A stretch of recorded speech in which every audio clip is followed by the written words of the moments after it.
Bapak Ibu yang terkasih di dalam Tuhan Yesus Kristus, pada hari ini Minggu beribadah, pada saat ini kita bersyukur karena Tuhan memberikan rahmat kepada kita untuk saat ini mendengarkan firman Tuhan. Sebelum itu mari kita berdoa terlebih dahulu. Tuhan Allah yang makasih, kami boleh mengucap syukur karena nama-Mu kami boleh mendapatkan kesempatan pada saat ini untuk beribadah. Kiranya Tuhan senantiasa memberkati kami dan mempersiapkan hati pikiran kami untuk menerima firman-Mu. Kiranya Tuhan Engkau memberkati kami. Di dalam nama Tuhan Yesus Kristus kami boleh berdoa dan mengucap syukur. Amin. Bapak, Ibu, Saudara yang terkasih di dalam Tuhan Yesus Kristus, pada saat ini ibadah pada hari ini kita mengucap syukur kepada Tuhan karena Allah memberikan pertolongan pada kita, memberikan kesehatan pada kita, sehingga pada saat ini kita boleh mendengarkan firman Tuhan yang terambil dari Matius 20 ayat 1 sampai dengan 16 yang temanya ibadah sebagai tanda pemeliharaan Allah.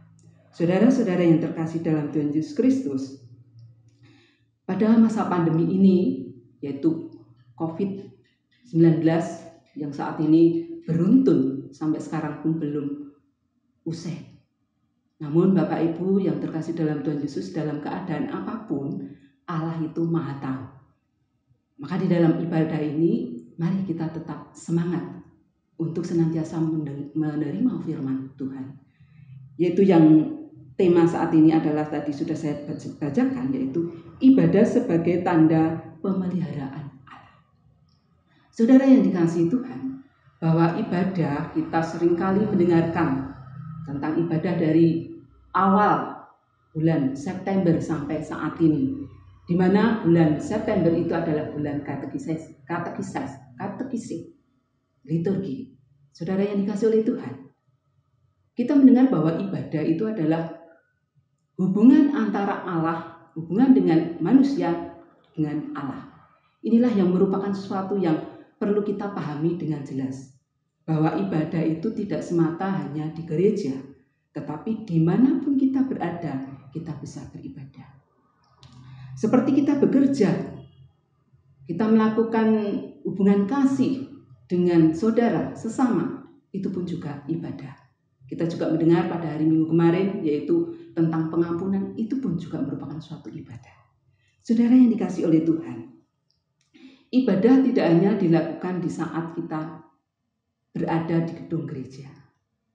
Saudara-saudara yang dikasihi Tuhan, ini yang paling mendasar dalam diri kita, bahwa ibadah itu kita merasakan akan kehadiran Allah di dalam kita itu menghadapi segala persoalan. Saudara-saudara yang dikasihi oleh Tuhan, apabila kita menghadapi persoalan ataupun masalah yang begitu berat, apakah itu mempengaruhi kita beribadah? Apakah kita malah justru semakin semangat kita beribadah? Saudara yang terkasih, ada banyak orang yang berpendapat kalau orang itu kedapatan masalah yang mungkin bertubi-tubi, maka orang itu akan senantiasa untuk semangat di dalam beribadah. Mungkin pada saat minggu-minggu kemarin atau hari-hari yang kemarin tidak pernah berdoa, tidak pernah baca Alkitab, namun sekarang mulai untuk beribadah secara rutin. Saudara yang dikasihi oleh Tuhan, adakah korelasi antara persoalan penghayatan akan kehadiran Allah sebagai ibadah dijadikan tolak ukur dalam ketaatan kepada Tuhan? Saudara-saudara, adakah kita itu korelasi antara penghayatan akan pemeliharaan Tuhan, yaitu Allah hadir di dalam kita itu menjalankan ibadah? Apakah ada ketaatan di situ? Saudara-saudara yang dikasihi oleh Tuhan, untuk itu setiap orang ataupun setiap umat yang percaya kepada Tuhan dapat mengukur sendiri, yaitu ibadah dan persoalan hidup, serta harus memiliki keyakinan akan pemeliharaan Allah. Jadi kita itu perlu menghubungkan antara ibadah dengan masalah, itu harus menghadirkan Allah di dalam kehidupan kita. Dan juga kita punya keyakinan akan pemeliharaan Allah. Saudara-saudara yang terkasih dalam Tuhan Yesus Kristus, bagaimanakah manusia ataupun umat itu dapat mengukur yaitu kita itu beribadah? Saudara-saudara yang dikasih oleh Tuhan, kita perlu evaluasi. Yaitu bagaimana bangsa Israel itu saat teduh, itu senantiasa menyerahkan diri kepada Tuhan pada waktu bangsa Israel yang di padang belantara kelaparan. Namun di situ Musa dan Harun tetap berdoa memohon pertolongan kepada Tuhan. Saudara-saudara yang terkasih dalam Tuhan Yesus Kristus, inti saat ini bacaan itu adalah kalau kita lihat Matius 20 ayat 1 sampai 16, di situ dikatakan tentang perihal upah setiap orang itu adalah sama. Upah setiap orang adalah sama, yaitu berdasarkan kemurahan Tuhan. Saudara-saudara yang dikasih oleh Tuhan, ada beberapa hal yang perlu kita yakini, yang menarik di dalam Matius 20 ayat 1 sampai 16, yaitu kesepakatan antara pemilik dan juga pekerja. Kemudian juga lamanya di dalam bekerja itu berapa? Itu ternyata ada yang mulai dari jam 9, ada yang mulai dari jam 12, kemudian jam 3, ada jam 5. Namun kesepakatan itu harus diingat bahwa satu hari adalah 1 dinar. Saudara yang dikasih oleh Tuhan, kalau kita tengok kembali kemudian juga ada evaluasi. Bahwa di situ kita perlu evaluasi di mana setelah pekerja-pekerja itu bekerja kemudian mendapatkan yaitu gaji, ternyata yang pertama yaitu yang terakhir itu mendapatkan gaji 1 dinar karena dia mulai jam 5. Kemudian yang kedua itu masuklah yang jam 9 pagi. Dia merasakan bahwa aku adalah yang mendapatkan upah nanti lebih banyak. Nah, saudara-saudara yang dikasihi Tuhan, di situ untuk yang pertama itu dia merasakan bahwa aku yang paling lama harusnya mendapatkan gaji yang paling besar. Dia iri, saudara. Disitulah orang itu tidak mau mengerti akan kemurahan Tuhan. Namun dia itu malah justru iri hati terhadap orang lain. Justru juga protes terhadap tuannya. Mengatakan bahwa kenapa aku sudah susah payah dari seharian sama gajinya. Saudara-saudara yang dikasih oleh Tuhan, inilah yang perlu kita evaluasi dalam kehidupan kita sebagai orang Kristen. Maka perlu kita itu merasakan bahwa ibadah itu sangat penting. Ibadah itu sangat penting. Jikalau kita bekerja itu pun juga merupakan suatu ibadah. Kita harus merasakan bahwa Allah itu senantiasa memelihara hidup kita. Tidak terasa bahwa kita itu senantiasa memberikan merasakan bahwa selama ini kita berdoa, kita beribadah, ternyata kita hanya istilahnya formalitas saja, tapi tidak merasakan bahwa Allah itu memelihara kita di dalam beribadah, dalam kehidupan kita sehari-hari. Maka di situ nanti kita akan mendapatkan keyakinan bahwa nantinya akan mendapatkan yaitu pertolongan tepat pada waktunya. Apabila kita menghadapi masalah yang begitu rumit, maka perlu kita itu memohon pertolongan pada Tuhan. Yaitu perlu kita itu saat teduh. Saat teduh mungkin bisa dikatakan pada pagi hari sebelum aktivitas dan juga malam hari sesudah kita beraktivitas. Saudara-saudara yang dikasihi Tuhan, kita tidak terlepas dari pertolongan Tuhan. Maka dari itu, mari kita beribadah itu tidak hanya sebatas formalitas, tapi meyakini akan kehadiran Allah di dalam kita itu menjalankan ketaatan kita kepada Tuhan, yaitu di dalam hal bekerja misalkan.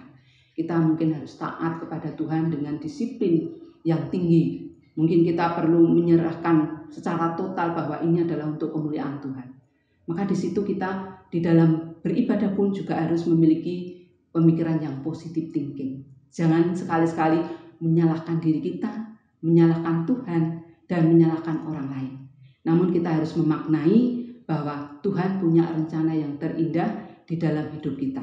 Maka disitulah ibadah itu kita akan mengerti tentang ibadah itu adalah merupakan bagian Allah itu memelihara kita di dalam kehidupan sehari-hari.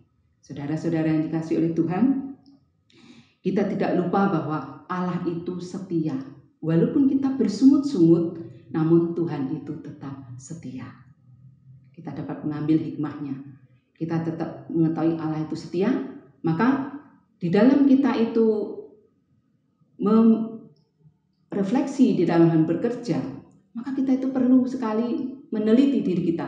Selama ini aku bekerja seperti apa? Apakah saya hanya memikirkan diri saya sendiri, atau kita iri hati, atau kita tidak melihat dari kemurahan Allah bahwa buah-buah apa yang kita dapatkan, kita hasilkan itu adalah dari kemurahan Allah. Maka dari itu kita di dalam hal beribadah kita perlu sekali untuk menghadirkan, yaitu bahwa Allah itu memelihara hidup kita setiap saat selama kita taat kepada Tuhan. Saudara-saudara yang dikasihi oleh Tuhan, inilah yang harus kita syukuri, kita mengharapkan rahmat Tuhan, karena di mana seperti yang tadi bangsa Israel itu adalah orang yang jemaat yang mungkin kelaparan, namun Tuhan memberikan pertolongan tepat pada waktunya. Demikian juga kita semuanya sebagai orang Kristen dan yang percaya kepada Tuhan, mari bina di dalam ibadah kita senantiasa tidak hanya formalitas, namun ketaatan kita sungguh-sungguh terfokus pada perbuatan hidup kita sehari-hari.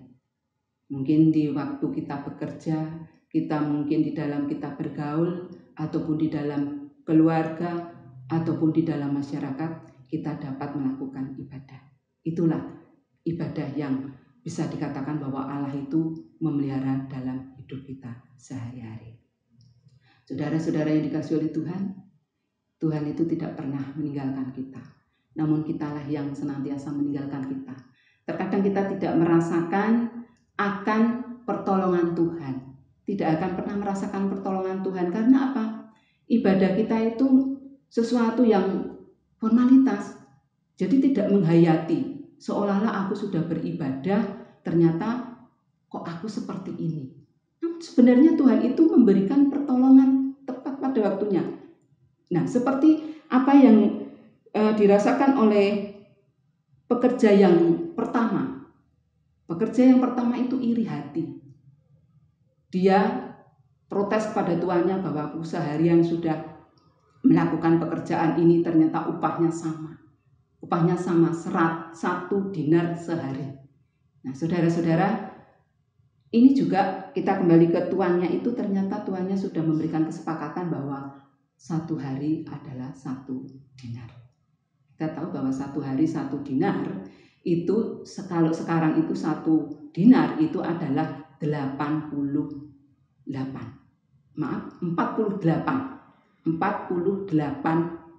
ribu rupiah kalau dirupiahkan. Nah, mungkin kalau kita telusuri kembali bahwa si pekerja yang pertama tadi merasakan sesuatu hal yang sungguh-sungguh menjengkelkan, tidak bisa melihat kemurahan Tuhan. Ini yang menjadi sorotan bagi kita. Janganlah kita gagal melihat kemurahan Allah, tapi kita harusnya apapun yang diberikan oleh tuannya, kita harus mau mensyukuri. Apabila kita mau mensyukuri, maka kita akan bisa beribadah dengan baik, yaitu kita bisa merasakan akan kebenaran, akan pemeliharaan Tuhan di dalam kita beribadah. Inilah yang penting. Jadi jangan iri, jangan kita negative thinking, tetapi kita harus fokus. Oh, Tuhan punya rencana yang terindah di dalam menghadapi segala persoalan ini. Saudara-saudara yang terkasih, itulah yang membuat diri kita semakin dekat sama Tuhan, semakin kita itu sungguh-sungguh untuk menghayati akan firman Tuhan, dan tidak hanya sebatas kita itu di mulut saja, tetapi di dalam perilaku kehidupan kita sehari-hari. Itulah yang perlu kita pelajari, bahwa di dalam hidup kita itu tanpa kita mengerti akan penyelamatan Tuhan ataupun pemeliharaan Tuhan, maka sia-sialah ibadah kita. Ibadah kita tidak akan pernah yaitu merasakan kesegaran dalam jiwa kita. Namun justru kita malah menghadapi sesuatu yang kalut dan kita tidak bisa melihat kemurahan Allah. Saudara-saudara yang terkasih dalam Tuhan Yesus, yang terakhir, kalau kita lihat di dalam Matius ayat 20 ayat 16 bahwa yang terakhir itulah yang terdahulu. Yang terdahulu adalah yang terakhir. Itulah saudara-saudara, apakah kita menjadi yang terdahulu ataukah yang terakhir? Yang perlu kita garis bawahi, kalau kita ingin menjadi yang terdahulu, maka perlu kita itu dengan sungguh-sungguh untuk mendapatkan kemurahan pada Tuhan, melihat kemurahan pada Tuhan. Seperti yang tadi bahwa yang terakhir itu ternyata yang terdahulu. Yang terakhir yaitu dia bekerja yaitu jam 5, ternyata dia mendapatkan yang terdahulu. Dia mendapatkan upah 1 dinar. Ini mungkin menjadi pelajaran bagi kita. Syukurilah apa yang ada. Sehingga kita beribadah, kita juga menyadari akan kehadiran Tuhan, dan juga kita akan merasakan bahwa di dalam kita beribadah, penyertaan Allah itu tetap ada di dalam kehidupan kita. Kita tidak sia-sia di dalam kita beribadah, namun kita tetap semangat walaupun dalam kondisi saat ini COVID yang berkepanjangan. Namun Tuhan senantiasa memberikan berkat lipat pada kita. Tuhan Yesus memberkati kita semuanya.